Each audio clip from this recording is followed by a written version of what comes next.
So, there I was, elbow deep in a bin of discounted scarves at Maribel's, my workplace, and practically my second home, when I first heard his voice. "Hey, is this the line for the register, or are you just guarding the best deals for yourself?" I popped my head up, a bit annoyed at first. After all, snagging the best bargains required focus. But then I saw him, James, with a crooked smile and a camera slung around his neck. "No line here," I said, standing up and straightening my blouse, a vintage find I was particularly proud of. "Just making sure none of these treasures slip away." He laughed, a nice, easy sound. "Mind if I dive in?" "I'm looking for something to jazz up a shoot." "I'm a photographer." "I could tell by the camera," I said, and we both laughed. It was a straightforward conversation, nothing fancy, but it clicked right away. James had an eye for style, which I guessed came with his job. As we talked, he mentioned he was at Maribel's to pick out accessories for a fashion show shoot. I told him about my knack for putting together killer outfits from sale items and leftovers. We chatted more about fashion, photography, and our favorite spots in the city to find hidden gems. Before we knew it, an hour had passed and we were still rifling through the bins together. "You know, you should come to the fashion show this weekend," James suggested. "See what I do with these scarves you helped me pick." I hesitated for a moment. I wasn't used to getting invites to shows, usually just cleaning up after them at the store. But something about James's straightforward manner made me want to say yes. "All right, I'll come. It'll be nice to see the scarves in action instead of folded up in a bin." "Great," he said, his eyes lighting up. "It's a date then." "Well, not a date, unless you want it to be." We exchanged numbers and went our separate ways, but not before he bought a ridiculously flamboyant scarf that I had jokingly suggested. The rest of my day at Maribel's flew by. I couldn't stop thinking about how natural it felt to talk to James.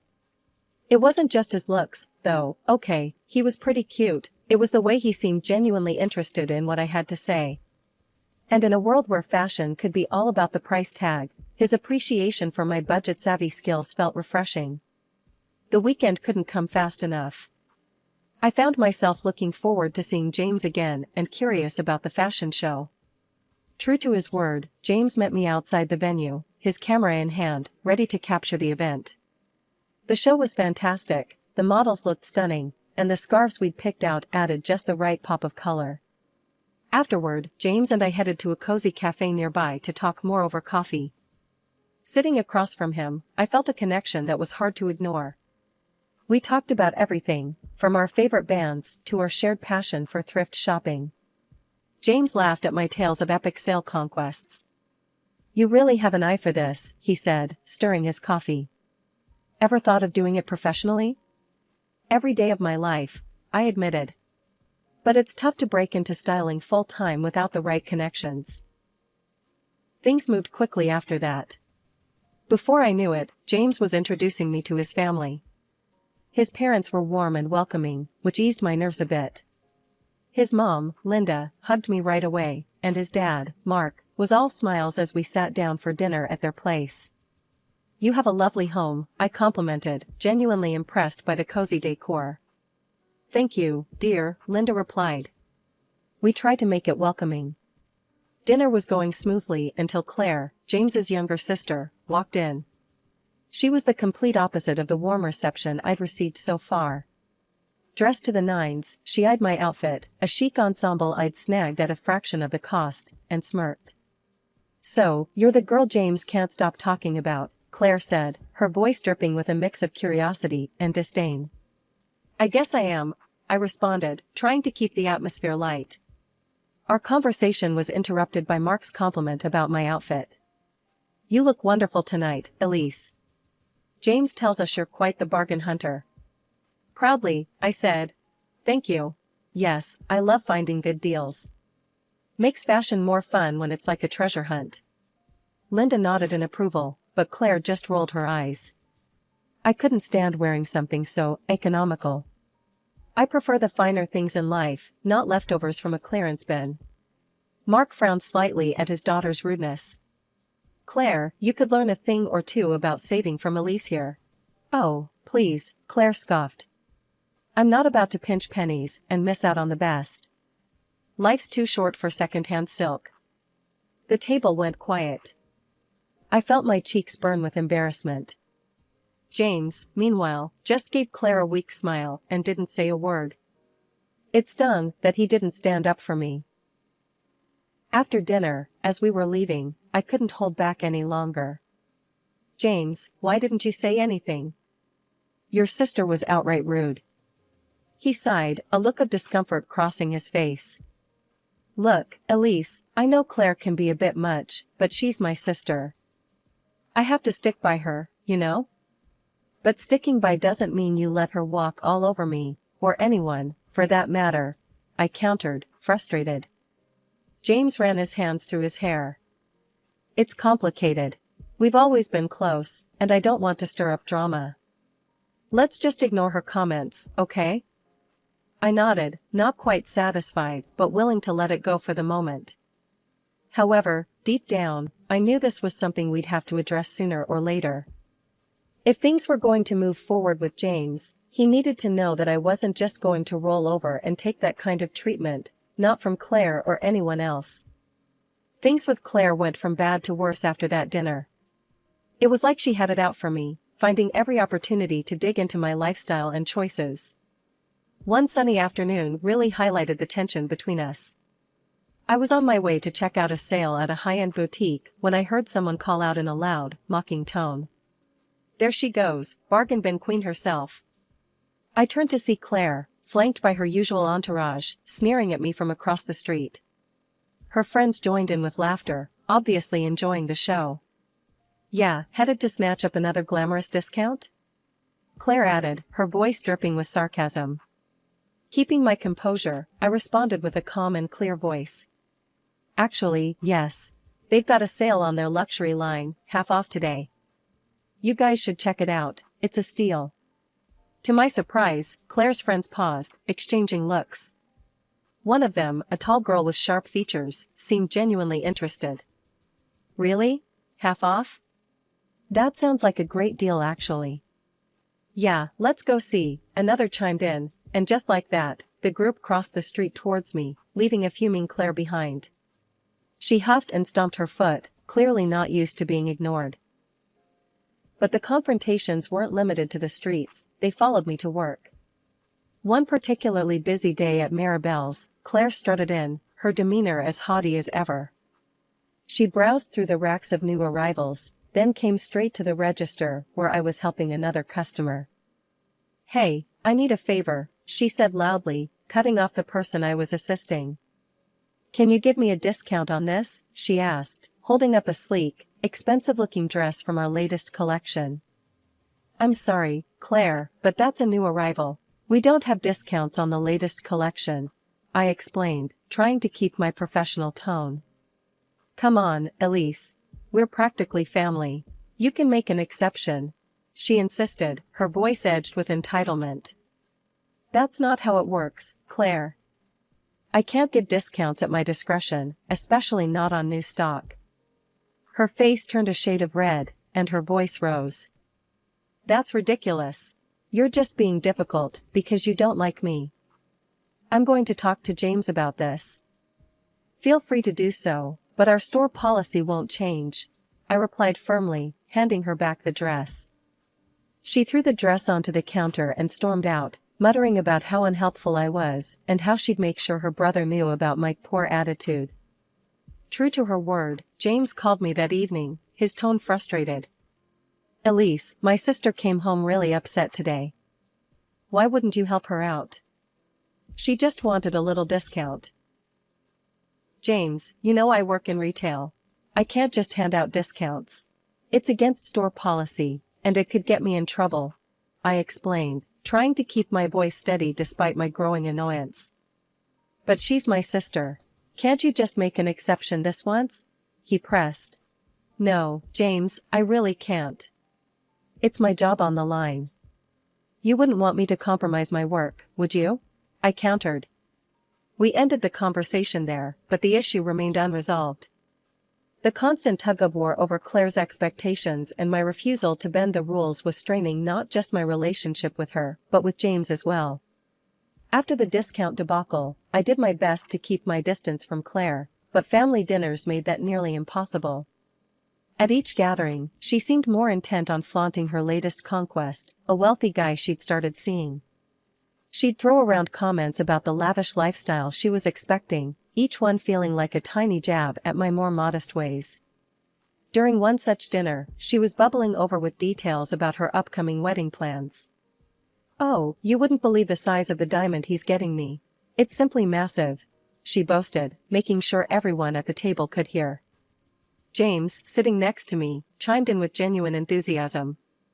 "Yeah, sis, make sure you snag that guy before he realizes you're way out of his league." He laughed, nudging her playfully. The conversation drifted to other topics, but the undercurrent of Claire's bragging lingered. It was clear she loved the spotlight. Meanwhile, James turned to me with a softer expression once we were alone in the car. "You're quiet tonight. Everything okay?" he asked, reaching over to squeeze my hand. "I'm fine, just thinking about our own plans," I said, forcing a smile. His eyes lit up. "Speaking of which, I've been meaning to ask you." He trailed off, and I felt my heart skip a beat as he pulled a small box from his jacket pocket. "Elise, will you marry me?" he said, opening the box to reveal a beautiful, simple ring that was perfectly my style. Tears sprang to my eyes, not just from the joy of the moment, but also from relief. "Yes, James, of course, I will." We spent the next few months deep in wedding planning. I threw myself into every detail, designing the style of the celebration with a keen eye. I ordered a special wedding dress with a large bow, something unique and stunning. I sketched and planned each aspect of the decor, from the photography areas to the table settings, ensuring everything followed a cohesive, elegant theme. At home, I spread out my designs on the living room floor, poring over fabric swatches and invitation samples. James watched, impressed with my dedication. "This is going to be incredible, Elise. You have such a great eye," he said, leaning over to examine a sketch of the archway I designed. "I just want it to be perfect. I want our guests to feel as special as we will on that day," I replied, my eyes scanning the room, imagining how it would all come together. We kept all the plans and sketches in a folder at home, a folder that became more stuffed with ideas and confirmations as the days went by. Every now and then, James would flip through it, nodding approvingly at my latest additions or suggesting little tweaks. Things started to feel rushed when Claire announced her wedding date, which was suspiciously set for 2 months before mine. I couldn't help but think she was trying to upstage me. Meeting her fiancé, a polite guy from a wealthy background, I figured he didn't really know what he was getting into. He seemed nice enough, but oblivious to Claire's competitive streak. One afternoon, I was out shopping with Linda, my future mother-in-law, trying to pick out some last-minute decorations for Claire's wedding, as well as some items for my own. We decided to take a break and grabbed some coffee at a nearby cafe. Linda stirred her coffee, looking a bit distressed. "I just don't understand Claire sometimes. She's leaving everything to the last minute. It's like she doesn't care about the details at all." I nodded, sipping my own coffee. "Yeah, it's a lot to pull together a wedding." Linda gave me an awkward smile. "I hate to impose, especially with your own wedding coming up. But maybe you could give her some advice? She seems to respect your style, even if she doesn't show it." "I can try," I said, though the thought of working closely with Claire on anything filled me with dread. The opportunity came up at a family dinner later that week. The atmosphere was tense, as usual, thanks to the underlying rivalry that Claire seemed keen on fostering. During dessert, Linda brought up the topic. "Elise has been doing such a wonderful job planning her wedding," Linda began, casting a meaningful glance my way. "Maybe she could give you some tips, Claire?" Claire, who had been halfway through bragging about her honeymoon plans, paused and looked at me. Her expression was hard to read. "Thanks, but no thanks, Mom. I've got it covered." Relief washed over me, and I quickly chimed in. of course, whatever works best for you. Yeah, I want my wedding to be unique, you know? Not like anyone else's, Claire added, a bit pointedly. The conversation moved on, but the jab lingered in the air. I just shrugged. If Claire wanted to take on everything herself, that was fine by me. Less drama to deal with. As the days ticked down to Claire's wedding, I threw myself into finalizing my own plans. My days were filled with calls to vendors, fittings for my dress with the large bow that I adored, and meetings with the decorator to ensure every detail was perfect. The moment I arrived at Claire's wedding venue, my heart sank. It was like walking into a mirror image of the wedding I had been planning for months. The floral arrangements, the decor, even the small touches I'd prided myself on choosing were all there, as if lifted straight from my sketches. Can you believe this? It's all so gorgeous, Linda exclaimed, completely unaware of the origin of the designs. I barely managed a nod, my eyes scanning the setup. It was more than just resemblance, it was a carbon copy. My mind raced, trying to understand how this could have happened. Then, Claire and her fiancé made their entrance, and my breath caught in my throat. She was wearing the exact dress I had custom ordered, down to the last detail, and clutching the bouquet I had so carefully designed. The sight was a gut punch. I pulled my phone out and dialed James, my hands shaking. James, where are you? We need to talk. Now. He picked up, his voice strained. Hey, I'm at the back with the guys. What's up? How could Claire's wedding look exactly like what we planned? The decorations, her dress, even the flowers, how, James? There was a pause, a moment of silence that felt like an eternity. Elise, it's all a misunderstanding. You're overthinking it. Overthinking it? I could hardly believe what I was hearing. I needed answers, and I needed them now. Ending the call, I marched over to where Linda was standing with Claire and her groom, just as another relative was gushing about the decor. It's just stunning, Claire. The creativity here is amazing. How did you come up with all this? They asked, their voice filled with admiration. Claire glanced at me, her smile faltering for a moment before she regained her composure. Oh, you know, I've been planning this for months. Wanted to keep it a surprise. I couldn't hold back. Really, Claire? When did you start planning? Because it looks exactly like the plans I have at home. The ones I showed to James. The area went quiet. Heads turned. Claire's face turned a shade of red, but it was James's reaction that caught my attention. He hurried over, his expression pleading. Elise, let's not do this here. It's her big day, he whispered, trying to lead me away by the elbow. Ignoring his attempts, I pressed on. No, James. I want to know why my wedding, our wedding, has been replicated here today. Linda, looking between us, finally spoke up.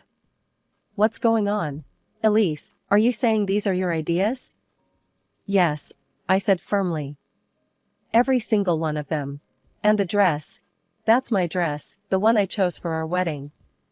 The crowd murmured, and Claire's husband looked between us, confusion written all over his face. James finally spoke, his voice calm but cold. Elise, the wedding is months away. I thought it wouldn't matter. Claire liked the ideas, and it saved money. The guests watched, some with open curiosity, others with discomfort. Linda looked devastated, her hands covering her mouth. I stood there, the weight of the betrayal sinking in. Not just Claire's, but James's, the man I was supposed to marry, who had so casually handed over my dreams to appease his sister. James, how could you think it's okay to give my wedding dress to your sister? I demanded, my voice sharp enough that it drew more eyes toward us. It's just a dress, Elise, he replied, his tone dismissive, which only fueled my anger. You can wear it again, and no one will remember by the time we have our wedding. It's not a disposable item. My shock at his response was palpable. Not disposable? That's not the point, James. It's about respect, about the promises we made to each other. How could you disrespect me like this, for her? I gestured toward Claire, who stood a few feet away, a smug smile playing on her lips. Seeing my distress, she couldn't resist gloating. I just wanted to look beautiful today, and I did. Thanks for the dress, by the way. It's nice to know I'll wear it before you do, makes it extra special, doesn't it? Her words were like a slap in the face. The crowd murmured, some in shock, others unsure of where to look. I'm not doing this, James. I can't marry someone who thinks so little of me, someone who sacrifices my happiness for his sister's whims, I said loudly, my voice steady despite the turmoil inside. Before he could respond, his parents stepped forward. Linda looked heartbroken. Mark's face was set in a hard line of disapproval. James, what you did was wrong. You should have stood by Elise, not undermine her, Linda said, her voice tinged with sadness. Mark chimed in, his tone harsh. And Claire, we are ashamed of your actions. Stealing someone else's ideas, gloating about it. That's not how we raised you. Finally, the groom's parents, who had been quietly observing, spoke up, their words grave and full of disappointment. You can't start a family life based on lies, Claire's future father-in-law stated sternly. Hearing this, Claire lost any semblance of control. I don't care about any of you. I'll do what I want, she screamed at her in-laws, her voice shrill and filled with defiance. It was the last straw for her groom. He stepped up to the microphone, his voice loud and clear. I can't do this. I can't marry into deceit. He looked directly at Claire, his decision firm. I'm sorry, but there will be no wedding today. The reaction was immediate. Claire's face crumpled, and she started yelling at him, at her parents, at anyone who would listen. James, ever the peacemaker, tried to soothe her, but the damage was done. His parents looked on, dismayed and disappointed. This is all your fault, Elise. James spat out, his words laced with blame. You ruined my sister's wedding day. No, James, I said, my voice calm but cold. Claire ruined her own wedding day. And you chose not to see what was happening because you didn't want to upset her. I walked out, not looking back, the sound of arguing fading behind me. As I stepped outside, the cool air felt like a balm. I was free from the twisted loyalties and deception that had marred what should have been a joyful occasion. Breaking up with James was like ripping off a band-aid. It hurt like hell at first, but it was necessary for healing. After the disastrous end to Claire's non-wedding, I realized I couldn't just let it all slide. There were too many expenses piled up, too many plans trashed, because of what James did. So, I got myself a lawyer. The day of the hearing, the courtroom was tense. The judge called the session to order, and my lawyer laid out the case, presenting receipts, contracts, and testimony from various vendors. But the turning point came when Linda, surprisingly, agreed to testify. Her presence gave me a jolt of confidence. Linda, can you tell the court about the events leading up to the wedding that didn't happen? My lawyer asked. Yes, Linda started, her voice steady, but filled with regret. My son gave his sister the wedding dress and decorations that were meant for Elise's wedding. It was done without Elise's consent. I was very disappointed. And in your opinion, did this action directly affect Elise's decision to cancel the wedding? The lawyer continued. It did. It was the last straw for her, and honestly, I can't blame her, Linda replied, casting a sad glance my way. The judge nodded, jotting down notes. James's lawyer tried to paint it as a minor misunderstanding, but the evidence was overwhelming. After a long deliberation, the judge ruled in my favor. The court finds for the plaintiff. It is clear that the actions of the defendant led directly to the financial losses and emotional distress suffered by Ms. Elise. With the compensation I received, I did something I should have done years ago. I enrolled in a stylist course specializing in wedding fashion. The money helped me quit my job at Maribel's, giving me the freedom to focus entirely on building my dream career. Months later, my phone buzzed with appointment requests and messages from clients. My services were in demand, my ideas fresh and respected. One afternoon, while arranging some portfolios, my phone rang. It was Linda. Elise, I just wanted to say. I just wish things could have been different, with James and everything. Me too, I said, though part of me wasn't sure. If not for that disaster, I might never have found my true path. Hanging up, I looked around my new studio, filled with fabric swatches and glowing testimonials from happy clients. I was exactly where I needed to be, doing what I loved.